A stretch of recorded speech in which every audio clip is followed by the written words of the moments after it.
Houston Station on Space Zero on 2 for PWD. Go ahead on 2. Let's see, the hot water was out again, so I reset the circuit breaker and the hot water is back. Okay, sounds great. Well,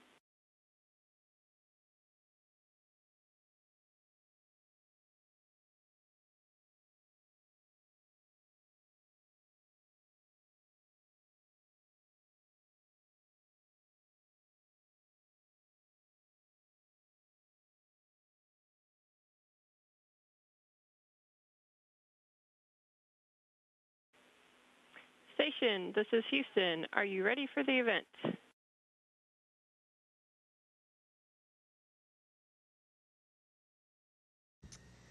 Houston, this is Station. I'm ready for the event.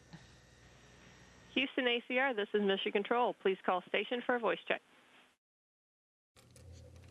Station, this is Houston ACR. How do you hear me?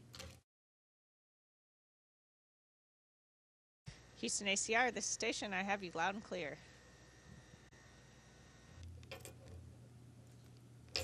Please stand by for opening remarks.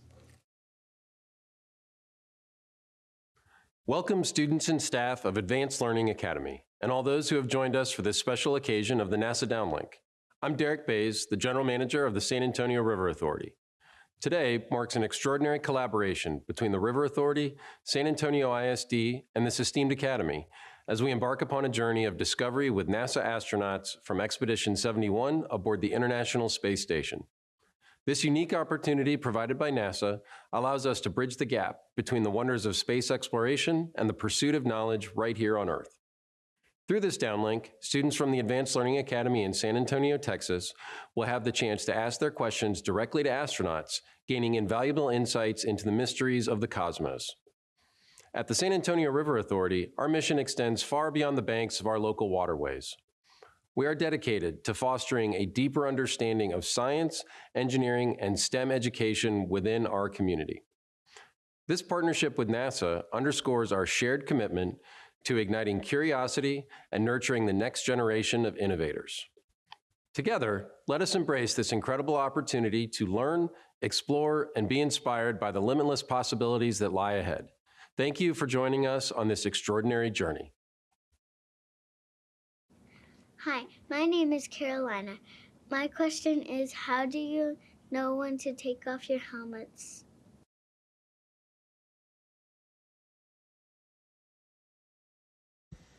Thanks, Carolina. That's a great question and a very important one because space is an extremely harsh environment that, of course, humans can't survive in.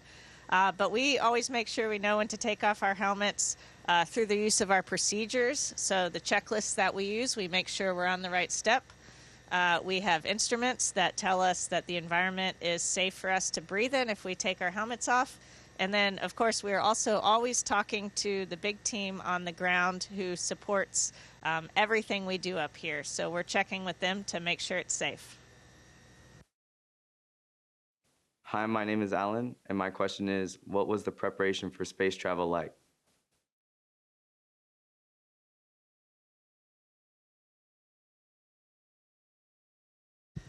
Hi, Alan. Well, for a space mission, we trained for about 2 years on the ground, and actually many more years before that as well. But for our specific mission, it's a mix of technical training, so studying the systems of our spacecraft and the systems of the International Space Station so that we know how to work with and operate them. We also do a lot of physical training, of course, so that our bodies are prepared for the rigors of spaceflight.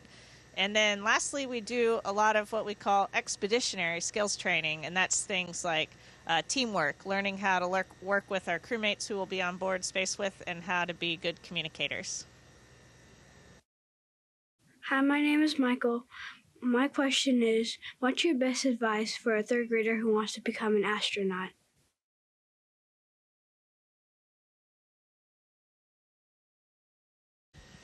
Well, Michael, I was about your age when I first started dreaming about being an astronaut, so that's a great question.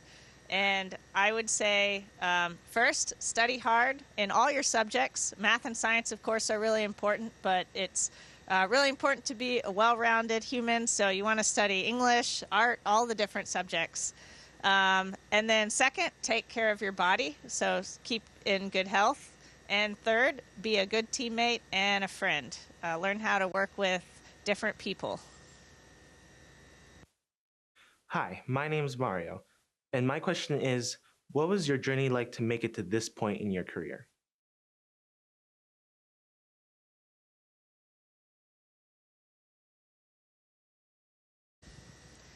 Well, leaving high school, I thought I knew exactly what I wanted to do, and I had a plan all laid out. But looking back on it now, over the course of my career, as I went through school and I gained work experience, those plans changed. I got new interests, new opportunities came along that I was able to take. And so I would say, just looking back on my journey in general, that it involved a lot of change, a lot of unexpected opportunities, and of course a lot of success and also failure and all of the learning and growth that comes from those experiences. Hi, my name is Matthew, and my question is, does food float in your mouth when you try to eat?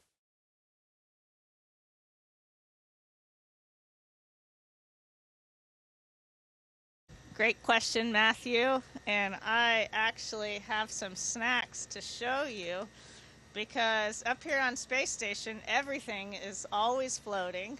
So eating is especially fun. And the food does float around in our mouth. Fortunately, our bodies work the same as they do on Earth. So once we chew and swallow the food, muscles move it down to our stomach, and nothing, it doesn't float around down there. Hi, my name is Alexandria, and my question is, how do you entertain yourself?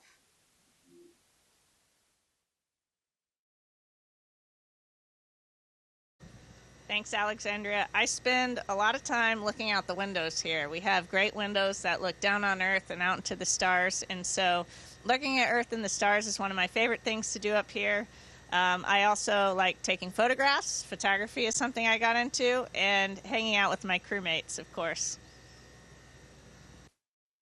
Hi, my name is Aini, and my question is, how do the astronauts know when to go to bed?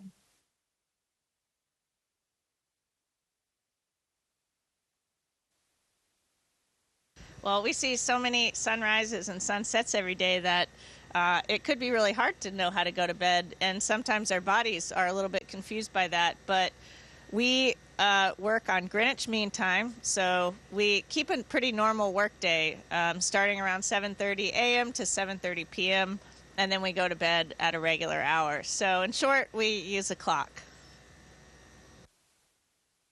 Hi, my name is Jack, and my question is, how do you get pictures from satellites?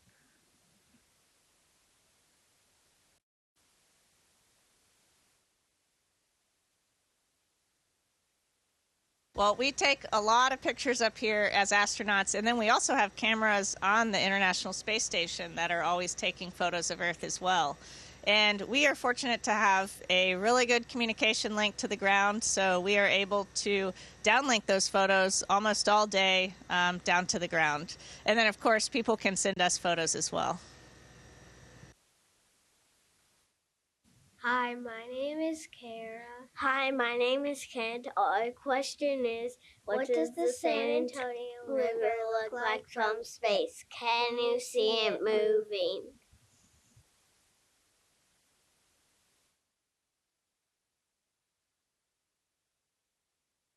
Great question.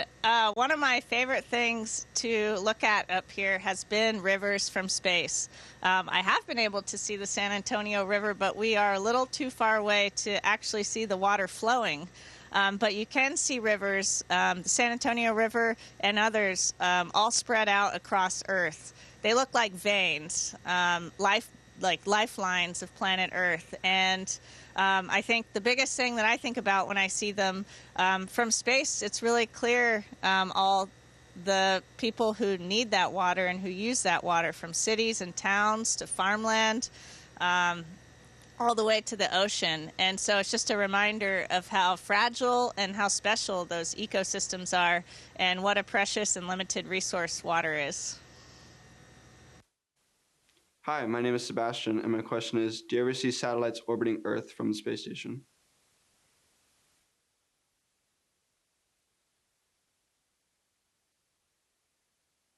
We do see satellites orbiting, and it's one of the coolest things to see out of the cupola windows. As satellites, just like being able to see space station from planet Earth, when we're at the right angle to the sunlight can illuminate the other satellites. So when we're looking outside cupola, sometimes it looks like we have some other friends formation flying with us. They're just passing over the curvature of the Earth, just as we are. Hi, my name is Aaliyah, and my question is, what is the most exciting concept you've learned working at NASA?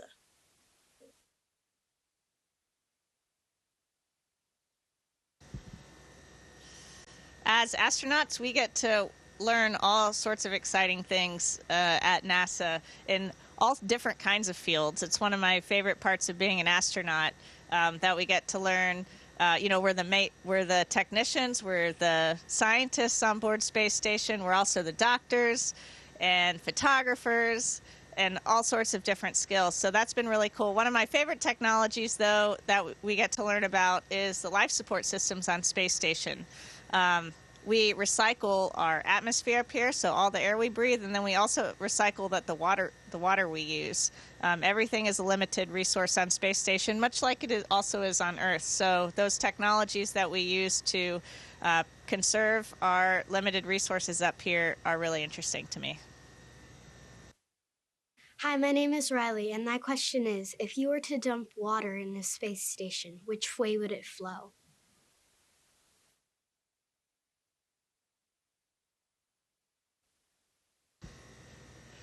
Water in space is one of the coolest things ever, and playing with it is one of my favorite things to do. If you were to dump a water bottle in space, I have one right here, it doesn't really flow anywhere. On Earth, the force of gravity is what causes water to flow, but up here, with such low gravity, the surface tension on the water takes over, so you just get this blob of water floating around, kind of like this. And it's pretty cool.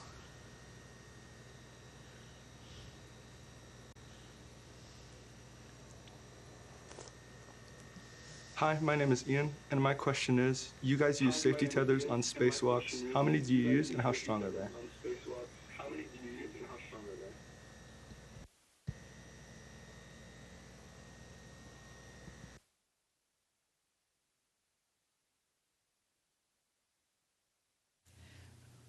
Mike, please. Oh. We use two different tethers on spacewalks. One of those is our safety tether.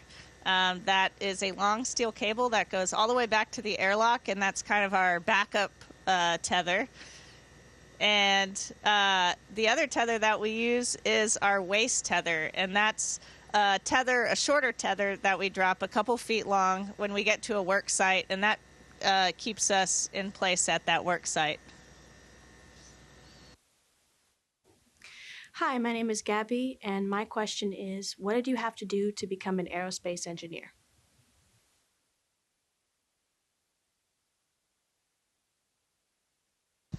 Hi, Gabby. To become an aerospace engineer, you have to study a lot of math and science, of course. The fundamentals of math and science, that's the fundamentals of aerospace engineering. And then very importantly, you have to be enthusiastic about aircraft and spacecraft. So loving all aspects of flying and the engineering and the technology that goes into building those beautiful airplanes and spacecraft, you have to be passionate about that. Hello, my name is Elon, and my question is, what kinds of animals live on the space station?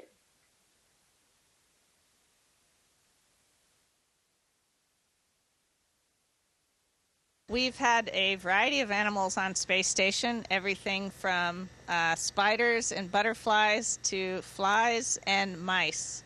I've gotten to work with mice up here. I haven't seen any of the other animals, although I think it would be interesting. And interestingly, some of those animals were actually sent up by students like yourself. Hello, my name is Victoria, and my question is there downtime to watch TV on the International Space Station? If so, what is the connection mechanism? Are they current shows or delayed/reruns?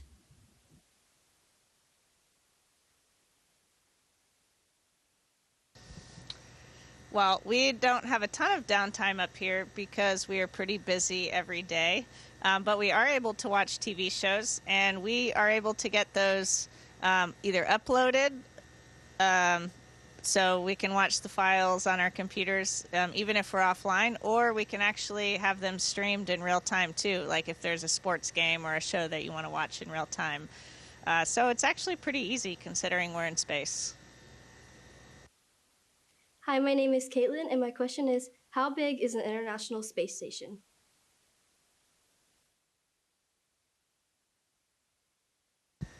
The overall size of the International Space Station is about the size of a football field.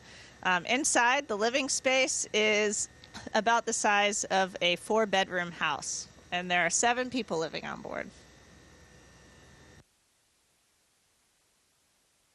Hi, my name is Ren, and my question is, how do you breathe in the spacesuit?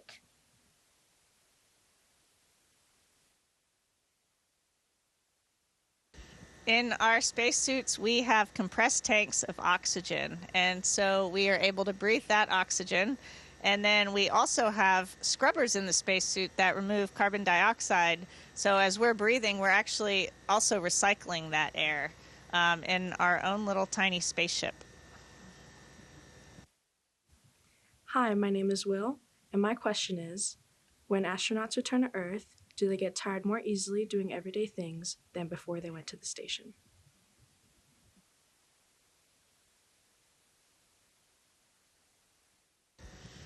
Astronauts do get tired doing everyday things more so after they return from space, but that feeling eventually fades.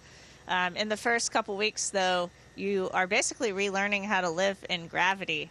I haven't gotten to experience it myself, but I will get to here shortly in a couple weeks, and I'm really excited to just see how that feels because it's not very often that you have an opportunity like that. But one of my friends said that when he first got back, someone handed him a carton of blueberries, so it's not very heavy, and he put it in his hands, and he just said, "Oh, this is so heavy." So even something like blueberries can kind of make you feel you're just not used to it because, you know, up here, everything just kind of floats around. So it's very easy to move things around and to move ourselves around. And once we get back to gravity, we have to start contending with that. Hi, I'm Jaime Aquino, the proud superintendent of the San Antonio Independent School District, or as I fondly refer to myself, the teacher of teachers. In our district, we expect our children to reach for the stars. It is outreach programs like this one with the International Space Station that allow our students to imagine themselves among the stars. Thank you, NASA and the International Space Station crew for including our students at the Advanced Learning Academy in your daily activity as you continue to conduct your research that will impact all of humanity.